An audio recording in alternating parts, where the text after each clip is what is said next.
Hello everyone. My name is Harsha. I am a computer science student at BIT Mesra. I work with C++ and Juice to make audio plugins.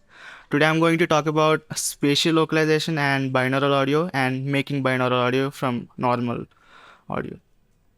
So let's start from the basics. What is spatial localization, right? It's about being able to locate the source of an audio just by hearing without actually looking at it.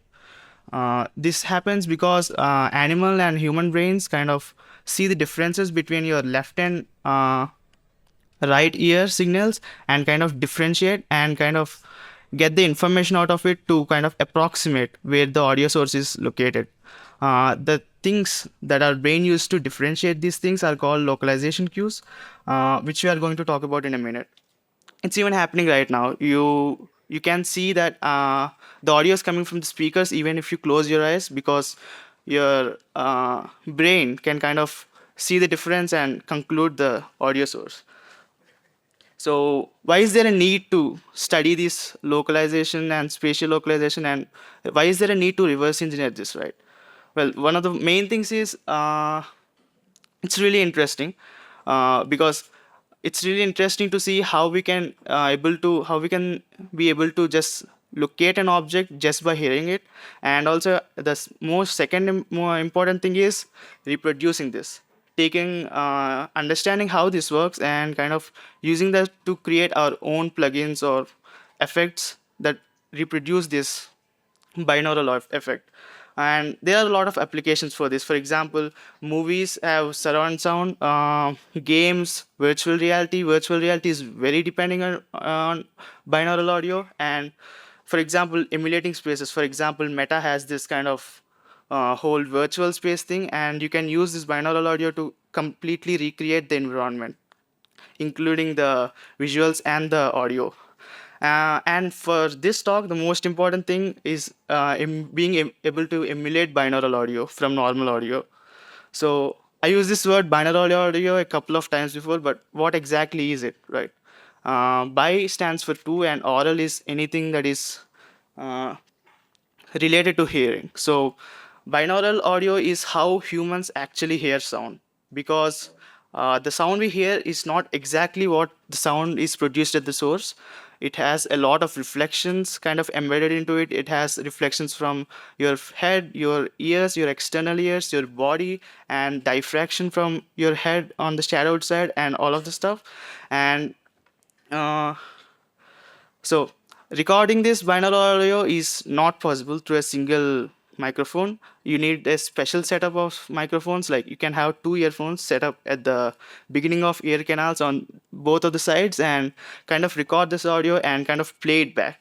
So the end user who is listening to it kind of listens what you are particularly experiencing at the moment, instead of listening to the original sound. And by emulating binaural audio, I mean taking any arbitrary signal which does not have a positional information of the source and adding the positional information based on any arbitrary position. And a little terminology based on this talk. We are going to use spherical coordinates, and the horizontal angle is called azimuth. It changes from 0 to 360, increases from front to the right. And elevation, it changes from negative 90 to positive 90, where negative 90 is below, and radius is from 0 to infinity, where 0 is from the start of the ear and not at the center of the head. So I talked about localization cues that our brain uses to kind of approximate the source position, right? And here are four localization cues that I'm going to talk about today. And the first one is intraoral level difference.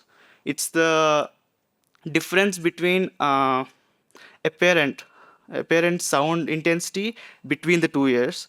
This actually happens because of something called the head shadowing effect, because when there is a sound wave produced at some point, your head is kind of an obstruction for it, right? So it kind of diffracts at the edges, and because lower frequencies can diffract better than higher frequencies kind of get attenuated. This causes this attenuation in the sound level in the shadowed side of the head. Like, the ear which is in the shadowed side of the head kind of has lower perceived loudness of the sound than the opposite side. Uh, and also this can also be this can also happen because when the sound source is really near to the head, because sound has an r square fall off just like most waves. If the difference that difference it can create in movement, even in small distances, can be like enough to kind of create this level difference. Like the amount of perceived loudness in one ear can be completely different to other because of the distance. At longer distances, it may not be a big thing. And the second localization cue is interaural time difference. It's basically because sound is finite speed wave. It kind of takes time. The difference between the sound reaches from one ear to other kind of causes this delay, which humans cannot actually consciously recognize, but our brains can subconsciously analyze this to kind of confirm this. And third and most important localization cue are spectral cues. Spectral cues are frequency notches and frequency peaks that are formed by reflection and diffraction from the external ear, from your head, and from your body. This happens because when sound is positioned differently, some of the frequencies get kind of resonated and some of them kind of get attenuated based on your ear structure. And this is really useful because level difference and time difference can only get you up to some point. For example, uh, time difference cannot tell you the elevation. Similarly with the level difference, but spectral cues can give you a really good idea about where is positioned, where the elevation is positioned, and the distance from the source that is positioned. And also this, because everybody has a different structure in ear, head, and your torso, you'll get different types of notches and peaks in the spectral frequency spectrum that that help you to kind of localize where the sound is positioned. But the change in notches, like how the notches change from azimuth and how they change with elevation, which we are going to see in a minute, will remain same for pretty much all of the people. It may change for animals though. uh, so how are we going to measure these spectral cues? Like there are frequency peaks and notches, right? But how are we going to measure them? There is something called head-related impulse responses. It's basically, for anybody who doesn't know what is impulse response is, it's basically an audio sample which contains information about how a frequency kind of goes through, how a frequency kind of behaves depending on time.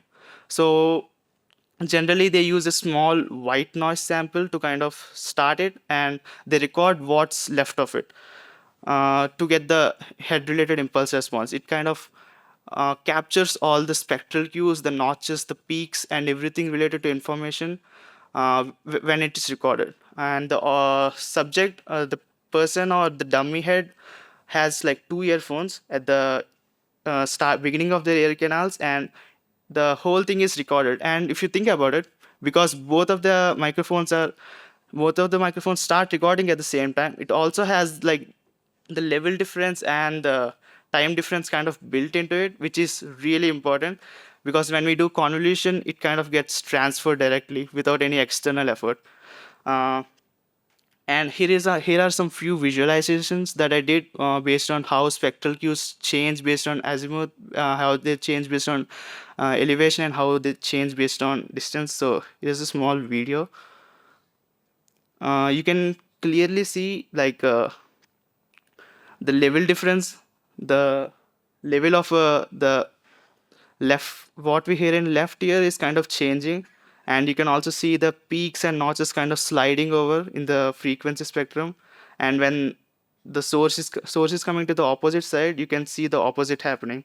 And also another thing to observe is uh, the ear that is in the shadow side of the head kind of has this fuzzy spectral cues rather than these sharp spectral cues that are in the actual side of the source. And this is with elevation, how spectral cues change with elevation. This is at zero azimuth, and you can, I know the image is really small, but you can see kind of like a low pass thing happening at the elevation about zero, and kind of notches passing through here. These things your brain can kind of subconsciously analyze and know the elevation and kind of information from that. And this is finally, this is like the change with distance. For example, this is at zero point 0.5 meters, this is at 1 meter, this is at 2 meter, and this is at 3 meter with the same azimuth and elevation. And we can see from increasing distance the spectral cues become more fuzzy. Like here there are much well defined peaks and notches which kind of become more fuzzier as we go through. And so here had the impulse responses, we have the impulse responses, but how are we going to actually modify and distribute them, right? We cannot have like a bunch of impulse responses and give it to somebody, naming HRIR at zero azimuth and zero elevation, right? So people who worked on this stuff kind of came up with their own file format called SOFA. It stands for Spatially Oriented Format for Acoustics, has an extension .sofa. It contains like the metadata, the room structure, the microphone it was recorded with, the setup that was used, and everything else kind of built into it. The file has all of this stuff, and the impulse responses are also built into this file, so you can like just use the file and distribute it with others. And this file in the beginning, this file actually had APIs from MATLAB and GNU Octave, if anybody uses GNU Octave. But afterwards they had APIs from Python, so from a library called Sofar, which I actually used. And you also have C++ APIs if you want to use. And finally, one thing that I wanted to mention: all of the things that we are discussing till now are kind of measured in an anechoic chamber. That is, no reverb is recorded. Every sound wave that is going to the wall is completely absorbed, so you will not get any kind of reflection from the sound, so no reverb is observed. But there are data sets that are called BRIRs, binaural room impulse responses, which are actually by design recorded in a room, so they also contain information about the reverb and all the diffuse tails, reverb tails, everything. And this is a website, if anybody is interested, you can find like a compilation of all the impulse responses and transfer functions. So the fourth localization queue is dynamic cues. This is not an explicit localization queue, but like a amalgamation of the other ones. This is the cue that we get because of the relative motion between source and observer. For example, those I talked about the changing trends, right? Those trends can actually help us to kind of position, get remove disambiguities and stuff like that, to position and get better precision at approximating where the audio source is. And also, I wanted to mention a couple of other things. Are Doppler effect. You guys probably know about it, which is used to kind of remove the disambiguity in distance, and parallax effect, because the amount of angle change near will be much bigger from the measured from the ear, and from, if the same distance, it will not be so different in angles at a longer distance. So now for the more interesting part: how do we take all this information about localization cues and kind of use it to make our own binaural audio, right? By making binaural audio, I mean emulating binaural audio, which I already talked about before, taking any arbitrary signal and kind of positioning it in space. For some people, this might be really intuitive, but so we want to find a way to take the characteristics, take the time delay, take the level difference, take the spectral cues, the notches, the peaks, and everything, and kind of transfer it to our arbitrary signal. So, how are we going to do it? We are going to use a convolution. Convolution is a mathematical operation that is equivalent to kind of multiplication in the frequency domain. We can use this to kind of take information that is present in the impulse responses and kind of give it to our signal that we want to make binaural. So here is a small overview of the pipeline that I'm using right now. We have HRDF databases that are the SOFA files that we are considering to use. We can have multiple of them, or based on what we want. And pre-processing consists of removing the time differences, the whole time differences. I'll talk about why we remove them afterwards. The complete time differences and relatively normalized channels at all different distances. And also, we only select the data points which we want, in the pre-processing step, or we create new ones based on interpolation. And we create a model. The model basically what it does is it takes like a spherical coordinates and kinds of spits out your impulse response, which you can use as an impulse response for your convolution engine. And in real time it can basically apply these characteristics to the signal. And some of the challenges that I faced during this are, first things first, IR measurements are discrete. That is, most people who measure these head related impulse responses, it's not even possible to measure every possible spherical coordinate, right? So they'll always cover only partially, that is at for example 5-degree discreteness or something, and elevation at probably 10-degree.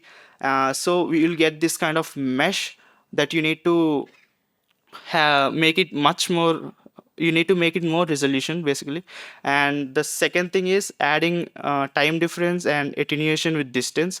I'll talk about, you may notice I told we remove them in before and now we are adding them. It kind of like makes no sense, but I'll talk why we do it. And third one is space, because everything is like a, if naturally everything we work is like a reverb environment, right? We do not work in an anechoic chamber where there are like no reflections of sound and everything. So it's really important to kind of incorporate this space or reverb thing directly into the sound or the binaural audio that we are making. And also, even if you use a binaural room impulse response, which is actually recorded in a room, you won't get the flexibility because it's only recorded in a single room. You cannot have like a bigger spaces or everything.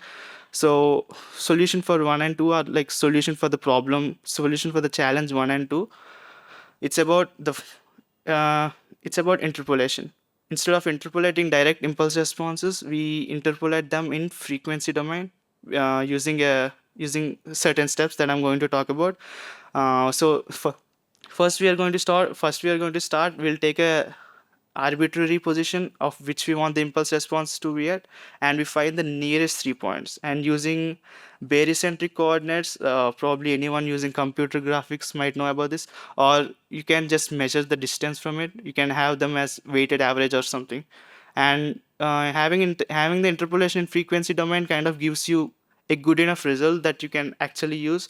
And then we add the time delay, because convolution, if you have time delay and convolution, it automatically gives the delay to the signal that we are processing. And interpolate between distances, because most HRTF databases are from a single distance. So in order to kind of interpolate between different data sets, we need to have like a proper mechanism to have the attenuation based on the distances and other things. And convolution, so that's what I'm talking about. Scaling IR with distance get naturally transferred, because convolution also transfers the scaling if you do not normalize the signal before. These are like the pros and cons of interpolation. Interpolation gives you a really bigger spatial resolution than having those discrete points, which they are only recorded.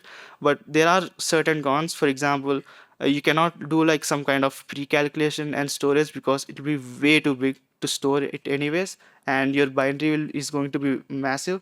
And but there is a second point. We need to because we need to interpolate this at runtime, there are going to be runtime costs, which can be kind of reduced with caching, which I'm going to talk about.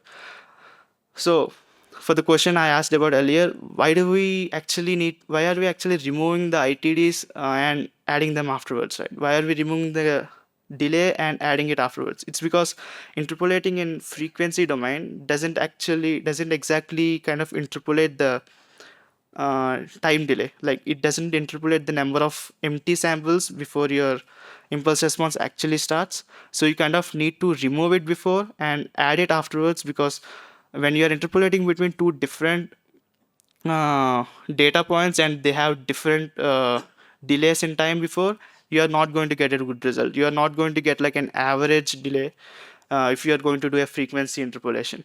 And about the relative normalization I talked about in the pre-processing step, it's because uh, first things we need to do relative normalization, because uh, interaural level difference is kind of built into the convolution. It is built into the impulse response. So we need to preserve the difference between two channels. And also the normalization is really important when you are kind of interpolating between two different distances, because two data sets may use different kinds of levels, which we need to normalize before applying the attenuation afterwards. And solution for 3, adding reverb. Why can't we have an inbuilt reverberator? This is like a good question. Because we cannot have a reverb in serial, because when we are already when we are adding the characteristics from your impulse response to the signal, adding a reverb kind of already has those spectral cues, right? But reverb doesn't actually work like that. Reverb works because of the reflections of your sound based on the room and based on the source, and it doesn't have much of a directional value to it. Even though it changes with the direction, it doesn't much have a single directional cues to it. So that's second point. Reverb tail contains some information about source position, but it doesn't actually fully incorporate a single directional source. It kind of is a spread out version. So we are actually going to use a parallel convolutor, which is going to have the reverb convolution in it, and which only has the reverb tail part of the impulse response, because the head part is going to get convoluted in the HRTF convolutor, which gets those characteristics that I'm talking about. And about I just talked about how the reverb also has like data about this source position, right? So we are going to give the characteristics to it based on the first reflection. That is, for example, if I'm talking from here, first reflection would be something like this, a wall to this and here, and the reverb is going to have like slight characteristics because of that. That is, the reverb tail is going to have a slightly louder voice on this side because there are more reflections closer to me, and also uh, uh, the time delay is going to be different, right? Because a sound wave traveling from here to there and coming back, it takes much less time than it's going from here to there and coming back to me. So we can also add like these kind of time delays and level differences based on the first reflection to add this horizontal localization cue. And for elevation, you can add like simple low passing and stuff like that, which I talked about earlier.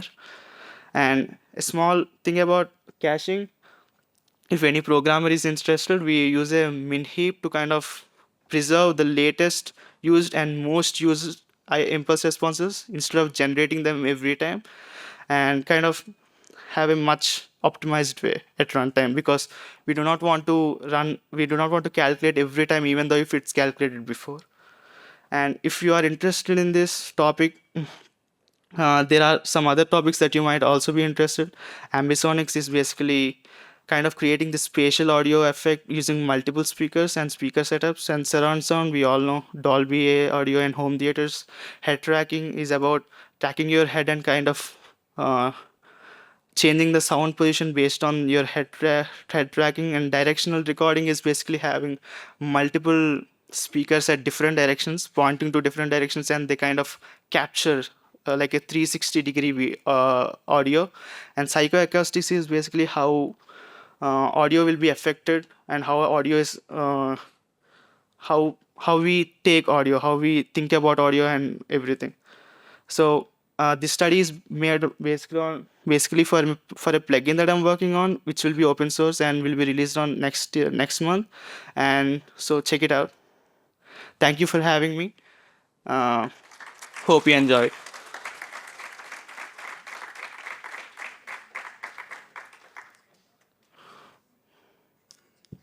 Any questions?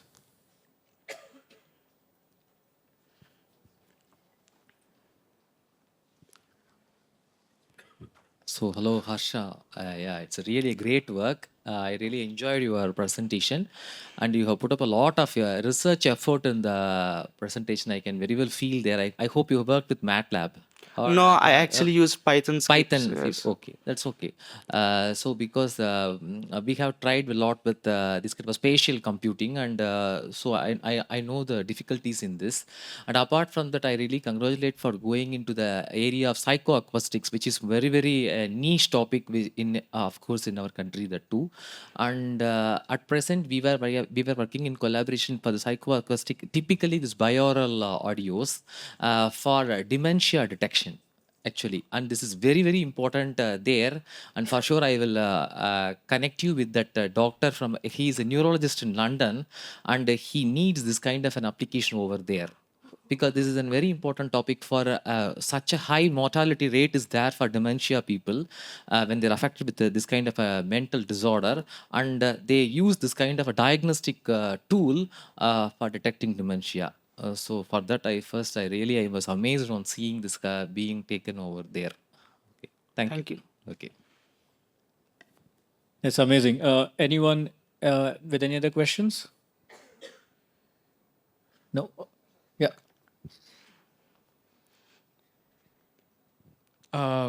So what file sizes are the SOFA files? It How big does depends it based on the recordings, the sample rate, and Okay. everything. Uh, They can change from 1 megabyte to 802 gigabytes or something. how do you compose them? I'm guessing the impulses are recorded with like a regular mic. No, not a regular mic. I talked about I it, mean, I right? mean, You have like as in a they are directional mic. recorded as regular audio files, Yes, they are recorded and as then regular audio you files. compose them into like you consolidate all of this information Yes, into a single file. into a single file. Okay. All right. So that's the time we had for these questions. A round of applause again for Harsha Vardhan.